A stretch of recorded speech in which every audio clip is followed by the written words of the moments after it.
Sequência 25. O silêncio foi curto. Eugênio quebrou-o. Já está tudo em ordem, disse para a desconhecida.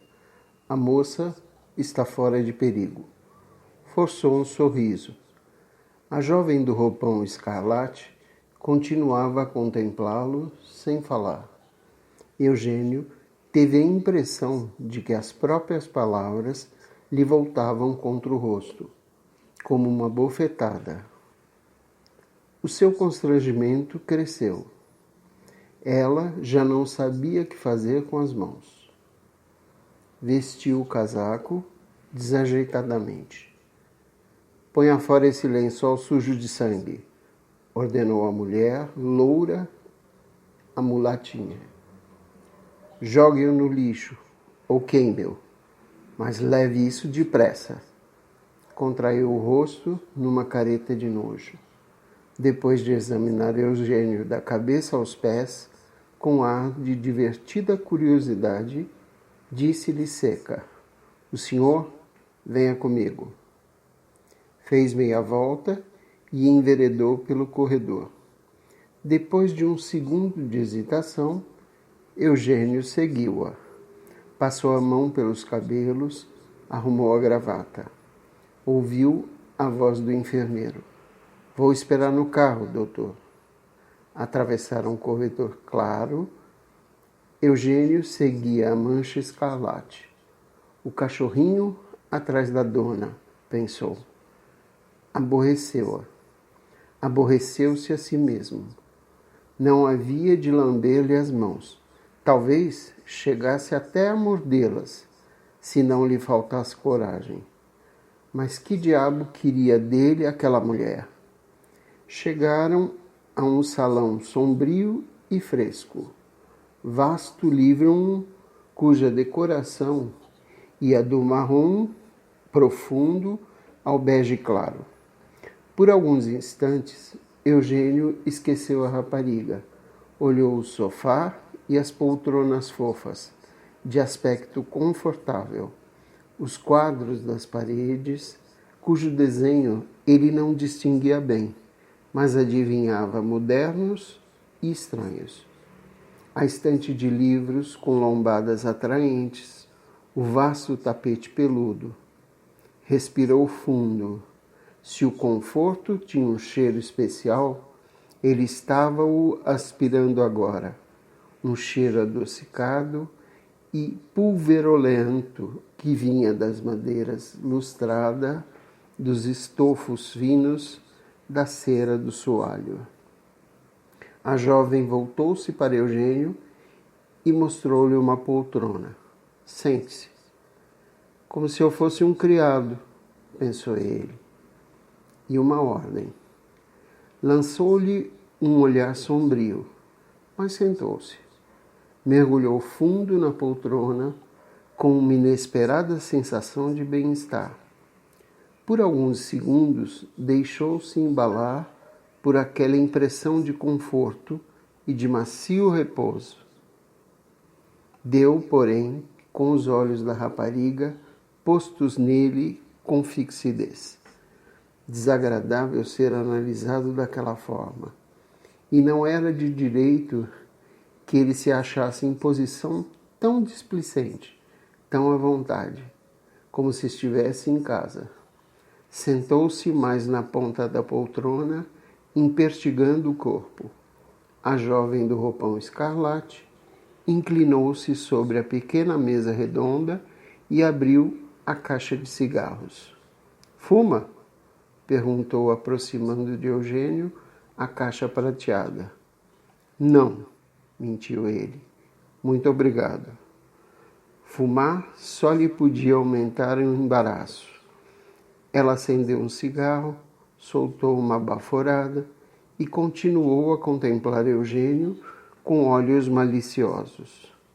O embaraço dele aumentava. Eugênio tinha a impressão de que formigas de fogo lhe passeavam pelo corpo, desagradavelmente. "Devo estar vermelho como um tomate", pensou.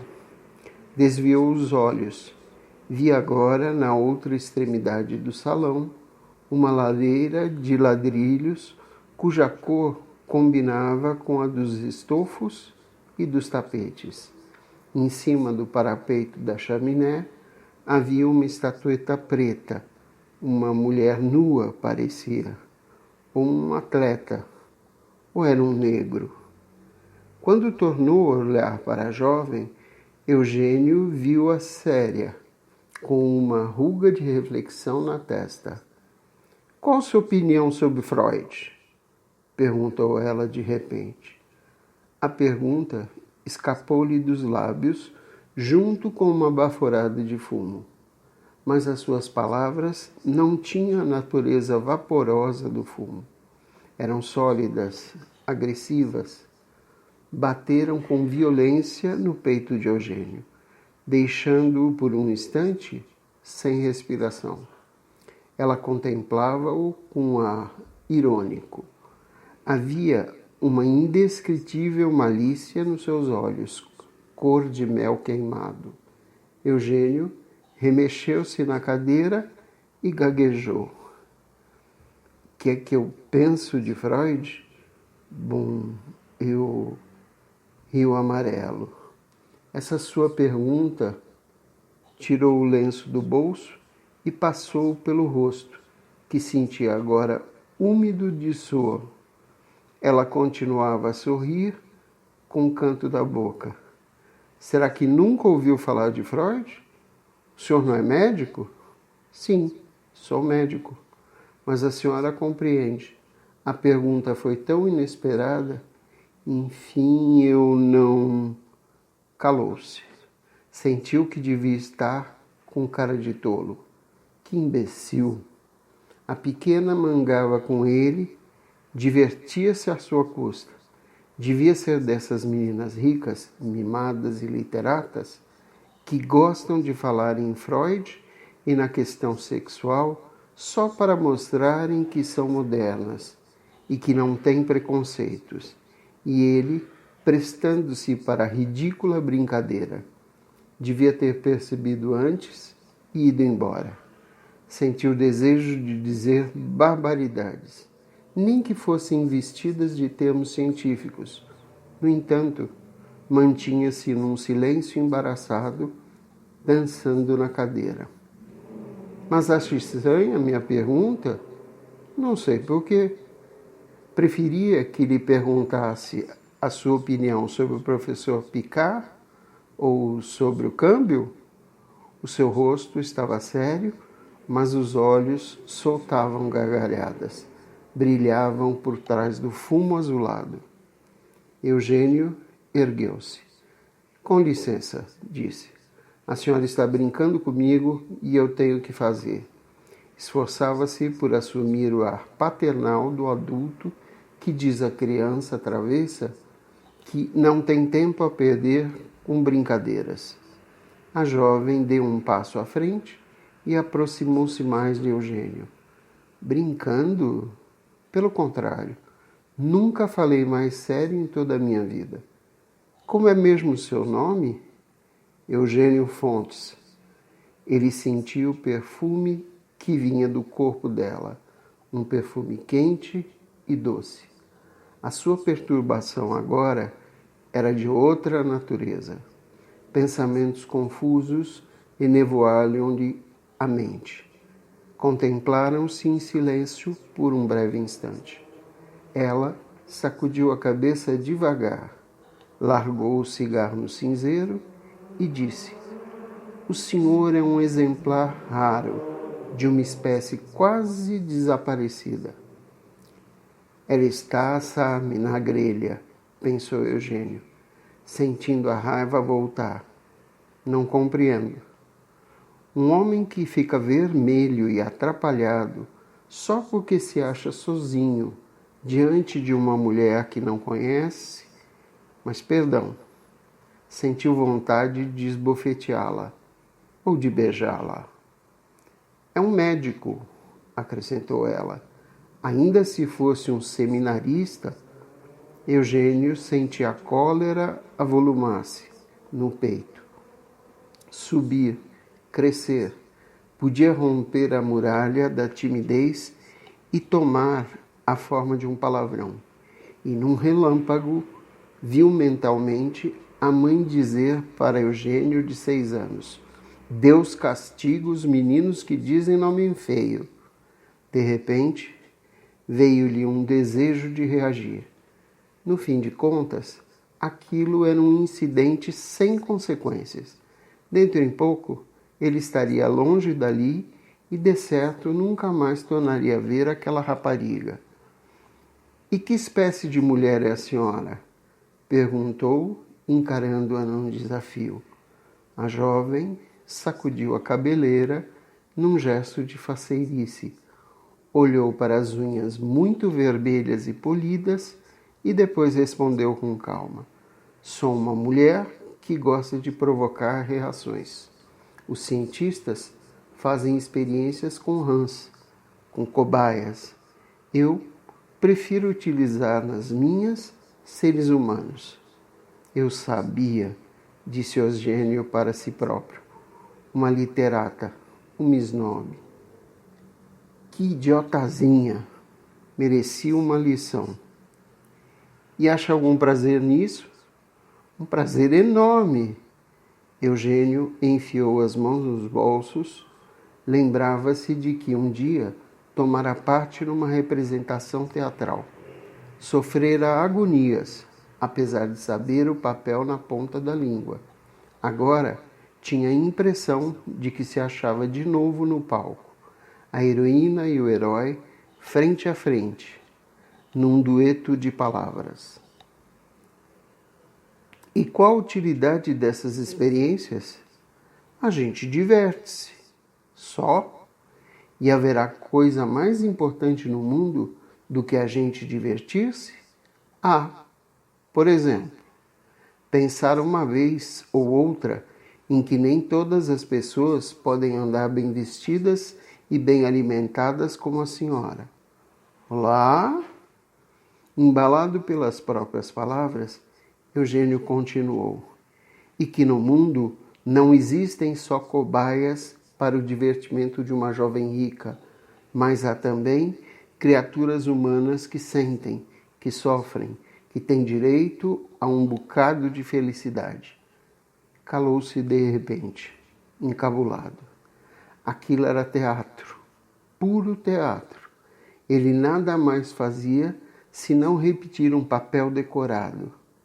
Mas decorado onde? Quando?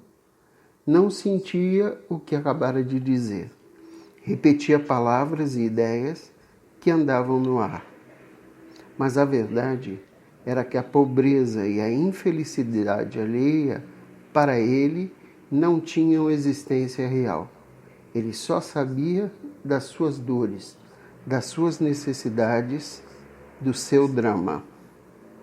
Dissera aquelas palavras influenciado pelos livros e artigos que lera, pelas peças que vira, pelas palavras que ouvira de outros. E aquilo soava-lhe como um clichê. Era uma chapa. Tinha o tom de uma mentira. O que importava, porém, era ofender aquela criaturinha que zombava dele. Mas ela sorria. Magnífico!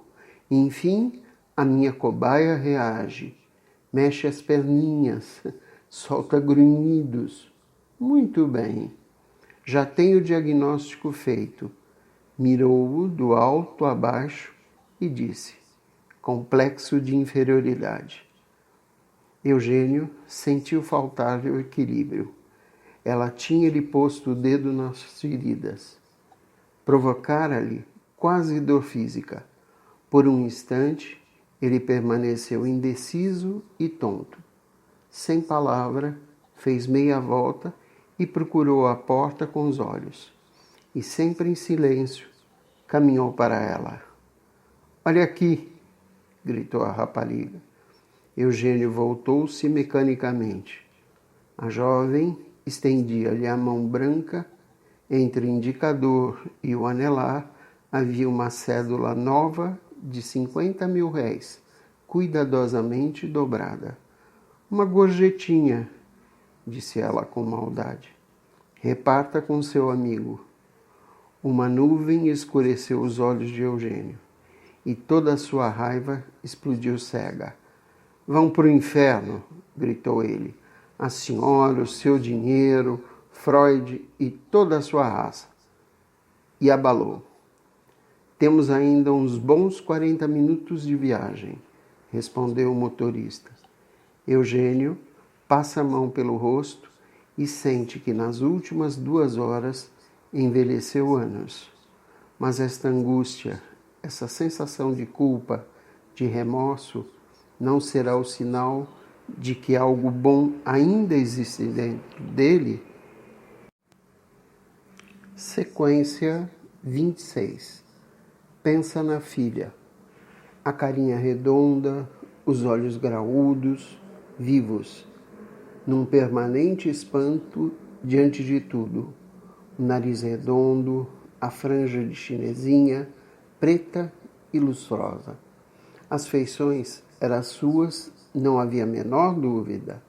A presença surpreendia, evidenciava à primeira vista.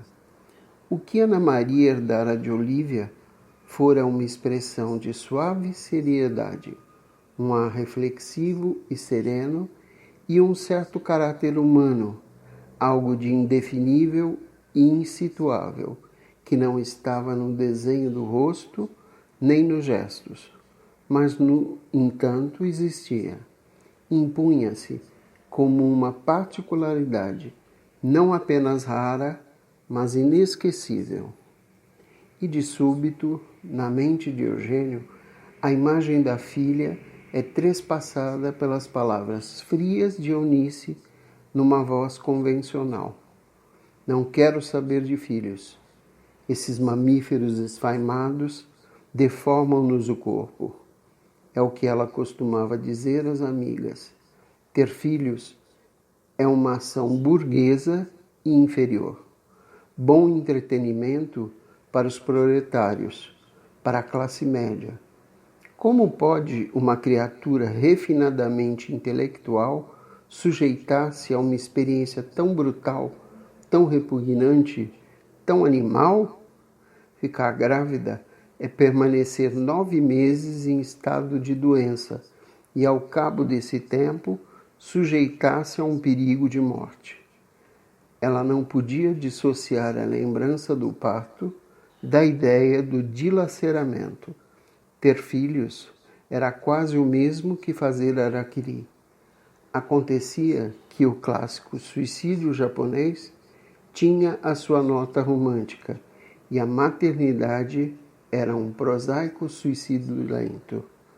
O velho Sintra sorria, tinha veleidades de jovem, mas às vezes sentia a nostalgia de um neto. Confessava isso com um ar displicente.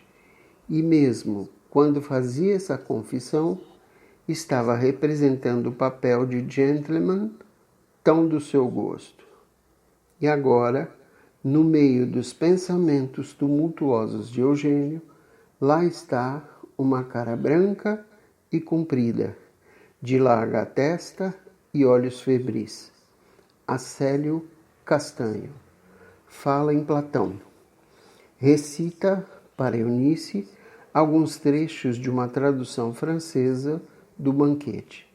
Eugênio lembra-se nitidamente desta frase: pour enfanter de belles pensées, traduzindo, para embalar belos pensamentos.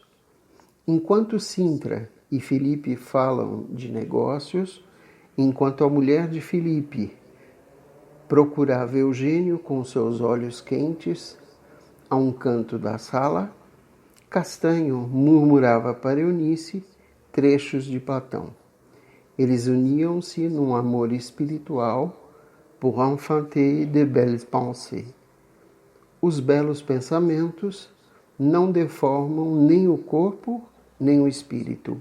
Ao contrário, dão-lhe uma harmonia eterna. Um belo par, feitos um para o outro. Por que não se casaram?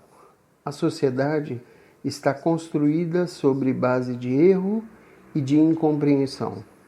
E agora, ali, na noite, enquanto o alto rola, Eugênio deixa que os pensamentos corram para aqueles dias de noivado com Eunice. Depois do encontro casual, em que, como médico da assistência pública, ele fora à casa do Sintra atender uma criada que se ferira, Eunice telefonava-lhe diversas vezes, convidando-o para passeios no seu carro. A princípio, ele rejeitava os convites. A menina queria fazê-lo bobo, cozinhá-lo em fogo lento para se divertir. Não havia de prestar-se aquele papel ridículo. Não teve, porém, a coragem de uma resposta positiva e ríspida. Deu desculpas imprecisas, agradeceu. E um dia, quando saía do hospital, à tarde, encontrou-a junto da calçada, ao volante de uma grande limusine cor de oliva. Cumprimentou-a perturbado. Quis continuar a andar, mas ela o chamou. Que é isso? Está com medo? Medo? Eu? Ora! Voltou-se de chapéu na mão, vermelho e engasgado. Ela sorria, com a cabeça levemente inclinada para o lado. Tinha uma beleza irritante de coisa mimada, uma fragilidade que convidava mais a carícia brutal do que a ternura. Se você permite, disse ela, eu o rapto. Sua mãe não se zanga? Oh! Não teve palavras. Entrou no carro, sentou-se ao lado de Eunice. Rodaram pela cidade até o anoitecer. Ela falou no crepúsculo, puxou conversa sobre livros, mostrou-se menos cruel e irônica. Interessou-se com ar sério pela vida dele. Fez perguntas. Entraram num restaurante. Ele sofreu agonias durante o jantar. Tinha apenas 10.000 réis no bolso. O que haviam pedido devia já andar em mais de 20. Os olhos de Eunice não se afastavam dele. Examinavam-no com um interesse que o deixava verdadeiramente desnorteado. Ele suava frio, pensando numa maneira de sair daquele embaraço. Olhou para os lados à procura de algum conhecido a quem pudesse pedir dinheiro emprestado. Ninguém. Eunice pediu a nota e pagou. Enquanto o rapaz dava o troco, ele olhava para os lados, agitava-se na cadeira, muito vermelho e perturbado. Ergueram-se, saíram. O ar da noite refrescou-lhe o rosto. Deu-lhe mais clareza às ideias e algo que se parecia um pouco com a serenidade. O alto rolava macio pelo chão de paralelepípedos. Ele ia em silêncio, preso agora de uma atormentadora melancolia. A presença de Eunice, uma mulher bonita, bem vestida e perfumada, era-lhe agradável, mas tinha a virtude de fazê-lo sentir, com mais pungência, a sua condição de rapaz pobre. Pediu-lhe que o deixasse na primeira esquina. Quando desceu, disse, muito obrigado por tudo. Esforçava-se para parecer tranquilo. Mas as nossas relações devem parar aqui. Água e azeite não se misturam. Ele não dizia isso com sinceridade. Pertencemos a classes diferentes. A senhora não pode lucrar nada com a minha amizade. Ela estava séria, atenta, o sobrolho enrugado. Os seus amigos são mais interessantes. Este deve ser o nosso último encontro. Adeus. Apertaram-se as mãos. Houve um silêncio curto e ela depois disse simplesmente: "Gosto de você tal como você é. Acho que apesar de tudo, poderemos ser bons amigos." Naquela noite, ele pensou muito em Eunice e em Olivia. Se ao menos Olivia estivesse na cidade, ele podia pedir-lhe conselho. Conversariam longamente sobre Eunice. Estudariam todos os aspectos do caso. Revolvia-se na cama. Sentia na memória o perfume de Eunice, Mitsuko. E a voz dela era esquisitamente frágil.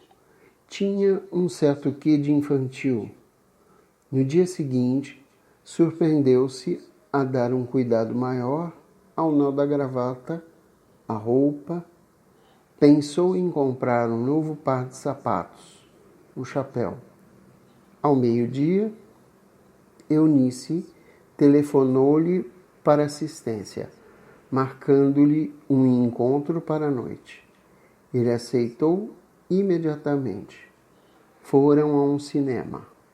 Foi indiscutivelmente deliciosa a sensação que teve de ser visto em público ao lado de Eunice. Entrava num mundo novo. Foram a uma confeitaria depois do cinema. Gelados. O vestido dela era da cor da pistache. Ela falou em Verlaine. No fim do gelado, o nome de Freud foi pronunciado. Ele achava tudo delicioso. Eunice, o gelado, a psicanálise, a vida. A sua sensação de felicidade foi maior quando meteu a mão no bolso e tirou dinheiro para pagar a despesa. Como seria possível lembrar-se com minúcia dos outros dias, dos outros encontros? Eles confundiram-se no tempo, misturavam-se, interpenetravam-se.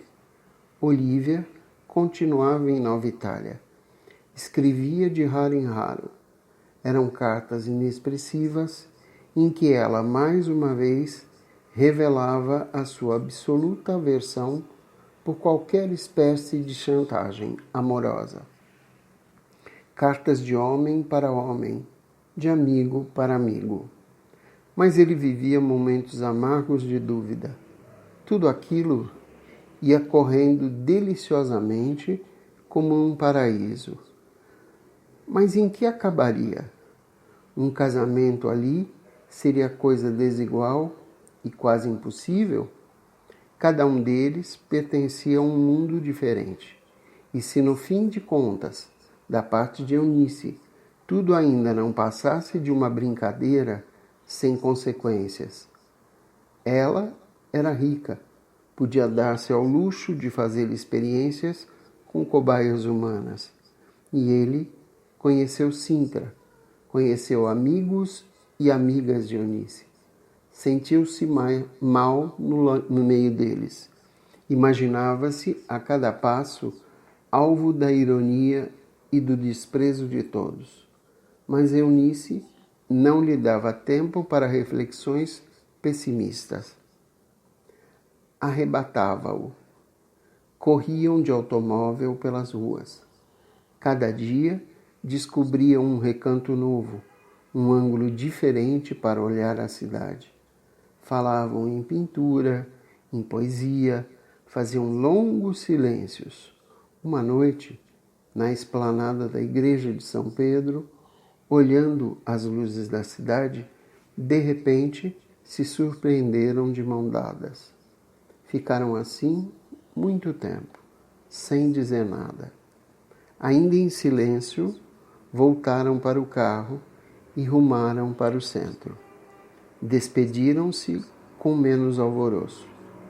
Ele fumou cigarro sobre cigarro até de madrugada. Estaria mesmo apaixonado? E Eunice gostaria realmente dele? Fazia-se perguntas que ficavam indecisas, escorregadias, falsas. Não havia dúvida, ela era bonita, inteligente, fina, e ele não podia esquecer que a desejava como um homem são pode desejar uma mulher bela. Queria a sua carne, como admirava o seu espírito. Isso seria paixão? E onde ficava Olívia naquilo tudo? Lembrava-se da amiga com ternura. Ela dera-lhe tudo e não lhe pedira nada. Mas seria que Olívia o amava mesmo? O que ela sentia por ele? Seria amor ou piedade? A sua função acidental de amante não seria um prolongamento da sua missão de médica, de enfermeira? Deitou-se sem sono.